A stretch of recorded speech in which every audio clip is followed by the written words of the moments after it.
पिछली बार मैंने कहा था कबीर के बारे में। हिंदुस्तान बड़ा सौभाग्यशाली रहा है कि विभिन्न संत हमारे यहाँ हुए। तुलसीदास जी हुए, एक बनारस में एक बहुत ही सिद्ध औघड़ रहे। उसी तरह से आज हम कबीर के बारे में बताएंगे कि कबीर जी ने श्री राम के प्रति एक जो दोहा कहा, वैसे तो बहुत सारे दोहे हैं और कबीर अथाह सागर है, तो उन्होंने कहा कि एक दोहा है जिसको लेके काफ़ी कन्फ्यूजन है। मैं चाहता हूँ कन्फ्यूजन आज दूर करूँ। उन्होंने कहा कि एक राम दशरथ का बेटा, दूजा घट घट में बैठा। एक राम दशरथ का बेटा, दूजा घट घट में बैठा। तीजे राम का सकल पसारा, चौथा सबसे न्यारा। ये उन्होंने राम के बारे में कहा। एक राम दशरथ का बेटा, दूजा घट घट में बैठा। तीजे राम का सकल पसारा, चौथा सबसे न्यारा। अब इससे एक अंडरस्टैंडिंग हुई। एक लोग ये समझते हैं कि उन्होंने 4 तरह के राम की बात की है, और ये बहुत सारे लोगों की अनभिज्ञता है कि ये एक तरह की अज्ञानता है, जो वो समझते हैं कि हम 4 तरह की कबीर यहाँ पे 4 तरह के राम के बारे में बात कर रहे हैं। बाद में कबीर ने इसको अंडरस्टैंडिंग के लिए ईजी भी किया। मैं आपको समझा दूं कि ये 4 राम के बारे में नहीं कह रहे, 4 तरह के राम के बारे में नहीं कह रहे। वो परम ब्रह्म परमेश्वर राम एक ही है, राम की अलग अलग अनुभूति के बारे में वो आपको कह रहे हैं।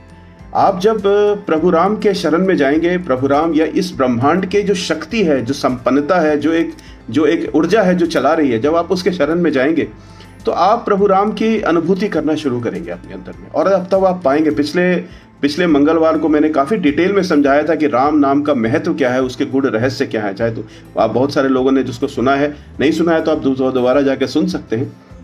ये तो राम नाम की जो शक्ति है, इसके पीछे का जो गूढ़ रहस्य है, वो अनुभूति के साथ आपके अंदर में प्रज्वलित होने लगती है। और जब वो प्रज्वलित होने लगती है तो आप उसको अलग अलग रूप से देखते हैं। तो शुरुआती दौर में आप जब राम के बारे में जानते हैं, जानना सुनना शुरू करते हैं, चाहे आप स्टोरी से सुनते हैं, माँ बाप से सुनते हैं, दादा नानी से सुनते हैं, किताबों में पढ़ते हैं, तो आप उनको दशरथ के बेटा के रूप में ही जानते हैं कि वो प्रभु राम। पर जब आप उनको एक स्टेप आगे बढ़कर उनकी तपस्या करके पूजन और भक्ति करेंगे, जब आप अनुभूति करेंगे, जब आप प्रभु राम की भक्ति करना शुरू करेंगे, जब आप उनको एक अलग रूप में देखना शुरू करेंगे, ईश्वर तत्व की ओर देखना शुरू करेंगे, तो आपको रियलाइज होगा। देखिए, ये मैं कोई अभी जो मैं आपको बता रहा हूँ, ये कोई किताब से पढ़कर नहीं बता रहा, ये मेरी अनुभूति है जो मैं आपके सामने दे रहा हूँ।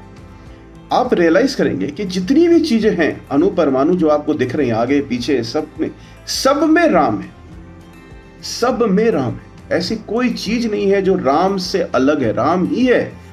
अगर रोशनी जो आ रही है तो वो भी राम है, और जो पानी दिख रहा है वो भी राम है, जो हवा है वो भी राम है, जो मटेरियलिस्टिक चीजें हैं वो भी राम है। ये अनुभूति की चीज है, ये आप खुद ही आप महसूस कर सकते हैं। ऐसा नहीं है कि कोई आप किताब में पढ़कर। पहला राम दशरथ का बेटा, दूसरा घट घट में बैठा। तो अब घट घट का मतलब वही बात है, पूरा जो संसार जहां भी आप देखेंगे आपको राम नजर आएंगे। और जब आपको प्रभु राम नजर आने लगेंगे या महसूस होने लगेगा, आपको ये अनुभूति होने लगेगी, तो आप रियलाइज करेंगे कि आप खुद भी राम हैं और आपके आसपास हर चीज राममय है।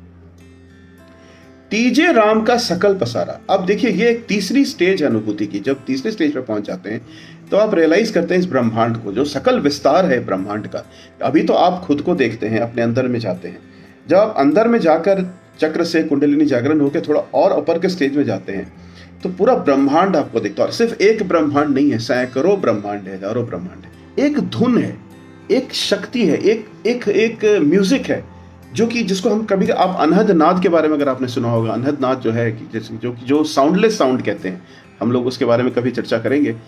वो एक शक्ति है, एक संगीतमय शक्ति है। और वो जो संगीतमय शक्ति है वो सुर में है। वही सुर से सारी दुनिया चल रही है, हर कुछ उसी लय में है, उसी सुर में है। वो जो सुर है वो राम है। पूरा ब्रह्मांड उसी सुर से चल रहा है। वरना आप देखिए, अगर एक दूसरे के, अगर आप साइंस के स्टूडेंट हैं, अगर वो साइंटिफिकली एक दूसरे से फोर्स और सुर में ना रहेंगे तो क्या होगा कि एक दूसरे से वो गिरने लग जाएंगे। पर ऐसा हो नहीं रहा है। हमारे ब्रह्मांड में पृथ्वी भी अपने एक लय से चल रही है, सैटर्न भी चल रहा है, दूसरे स्टार्स भी वो डिस्टेंस मेंटेन किए हुए हैं। कहीं भी ऐसा विस्फोट होकर ब्रह्मांड खत्म नहीं हो रहा है। तो वो जो लय है, वो जो सुर है, वो राम है। तीजे राम का सकल पसारा। पूरे संसार, पूरा ब्रह्मांड राम। चौथा सबसे न्यारा। अब ये जो शब्द है, ये कबीर का एक बहुत बड़ा भेद है, और ये भेद बहुत कम लोगों को पता है। देखिए, मैं भी आपको एक लेवल की अनुभूति के ऊपर ही बता पाऊंगा, क्योंकि ये एक ऐसी अनुभूति के बारे में कबीर कह रहे हैं जहां पर राम जो है, वो न्यारा वर्ड इसलिए इन्होंने कहा क्योंकि वो कहते हैं कि वो इतना इजीली अवेलेबल है आपके पास, इतने इजीली आपके आसपास हैं। कि आपको फिर किसी चीज़ की ज़रूरत नहीं पड़ती, आप हर चीज़ से मुक्त हो जाते हैं। आपको राम को मनाने की भी ज़रूरत नहीं, राम को बुलाने की भी ज़रूरत नहीं। एक टाइम पर तो कबीर ने यह कह दिया कि मैंने कितने सालों से मैं राम को जपता रहा, अब मैं अपने जीव को विराम देता हूँ, अपने मन को विराम, राम मुझे मेरा जाप करेंगे। अर्थात वही है कि राम जो है वो आपके अंदर और आपके पूरे विस्तार में इतनी तरह से समाये हुए हैं, इतना ईजिली अवेलेबल है कि वो सबसे न्यारे है। तो खैर ये एक अनुभूति की चीज़ है, आपको इस चीज़ का अनुभूति धीरे धीरे होगी अगर आप राम के बारे में जानेंगे, राम का जाप करेंगे।